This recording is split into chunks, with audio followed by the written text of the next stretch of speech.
I told you, I built a 4K gaming PC with a Ryzen 7 7800X 3D and RTX 4070 Super for under 900 euros. Sounds too good to be true, right? Let me show you how I did it and how you can too. Finding the deal. I found this PC on subito.it, the Italian equivalent of Craigslist. And after a fairly long negotiation that took weeks, we closed the deal at 900 euros. Well, new, the components are worth about 1700 euros. Fortunately, the seller was about 40 minutes away from me, which meant that it was time for a car ride to Castel Fiorentino. We're on the road again. Today we're going to Castel Fiorentino. There's about 40 minutes left of travel time to buy a pretty medium to high-end PC with a Ryzen 7 7800X 3D, a 4070 Super, 32 gigs of RAM, etc, etc. You're gonna see it in just a second for you. Well, it's gonna take around 40 minutes for us, so I'll see you then.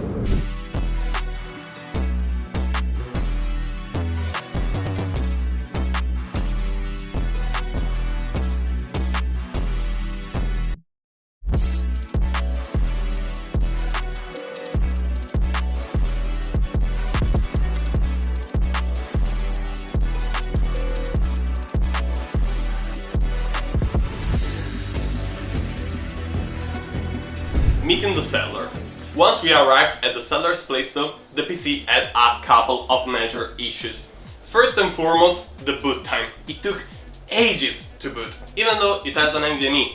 Usually, such problems are mainly related to an old BIOS version, but it could indicate other problems, such as issues with the CPU or the RAM, since the BIOS makes some tests on these components at every boot to check for potential issues. Not only this, but the keyboard of the guy who sold the PC wasn't working, so I had to configure Windows using the virtual keyboard and the mouse, which was terrific because he had previously formatted the PC. This could be just a problem with the keyboard or something related to the USB controller, so another potential issues. Obviously, I couldn't fully diagnose the PC there, so with this couple of problems, I decided to try and offer 850 euros, and we settled for this price. Usually, once we make a deal for a certain price, I never change it when we meet, aside from when there's some issues or discrepancy between the real PC and the listing.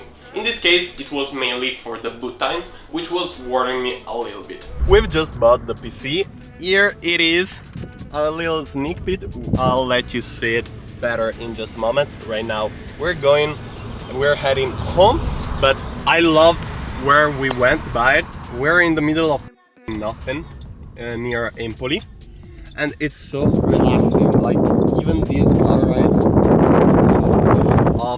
you've probably heard nothing because of the wind. Even these car rides in the middle of the countryside, it's so relaxed. Here you can see the PC. We're holding it in place with the belt, so let's hope it stays in place.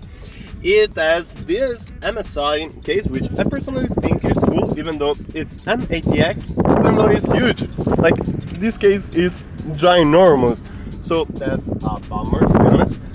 We have the boxes of the GPU and the motherboard and the NVMe, and we also took a 22 inches display just for second monitor because it's pretty basic, but all things considered, a pretty nice haul, I'd say. Let's get back home though. There's not much to say about this build. It is incredibly cool, extremely elegant, everything color matches.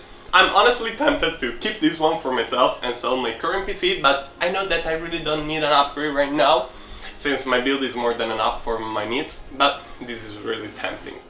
And as you already know, this is not the PC, so I already sold it. What about performances though? Are they any good? Are you really asking yourself this? Of course they are, both in synthetic benchmarks and in gaming. Let's start with 3D Mark. In Firestrike Ultra, it scored 12,270 points with an interesting GPU peak of 125%. I don't know how that's possible. In Steel Nomad, it scored 3,573 points without any strange peak. And in TimeSpy Extreme, it scored 8,832 points with 9,631 in GPU and 6,009 in CPU. In PC Mark 10, which is a more general purpose benchmark, it scored a total of 8,628, with 10,689 in Essential, 10,608 in Productivity, and 15,370 in Digital Content Creation, leaving me with some doubt on how the final score is calculated, because it's obviously not the sum of these three parts. Nero score topped at 10,635 points, which is extremely more than the average. What about gaming though? It's just as good as you would expect it. All the benchmarks are recorded in 4K. In Cyberpunk 2077, you're well over 120 FPS for low and medium settings, and even at Ultra you're over 50 FPS. Not ideal, but more than playable. When you turn on ray tracing, you obviously lose some performances, but you're still close enough to 60 FPS, aside from ray tracing override, which comes under 40 FPS average, but I've honestly never experienced more than 60 FPS on that setting, so I'm not too worried about it. In Warzone, it's smooth as butter.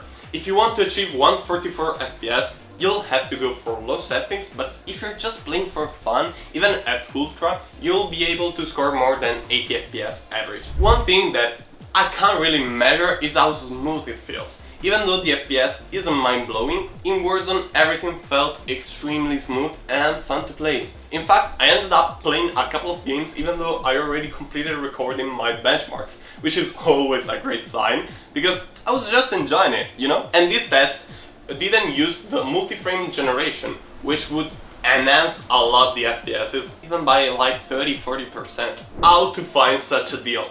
I've told you how I found mine, and I ended up listing it for 1,540 euros, but I sold it for 1,520 with 1 extra terabyte of NVMe, bringing the total cost of the build to 915 euros, leaving me with a 605 euros profit. Not bad at all, I'd say. But how can you get a PC like this one for such a, relatively speaking, low price? Here are some key points for me. First and foremost, check local listing daily.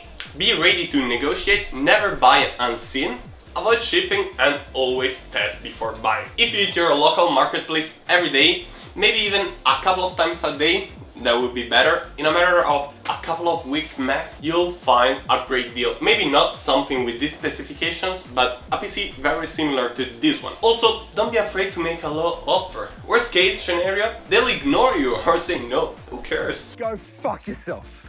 You move on to the next one. Avoid any shipping. I know that you'll cut away a great part of the online listings, but I've seen so many PCs broken during shipping that I don't recommend it at all.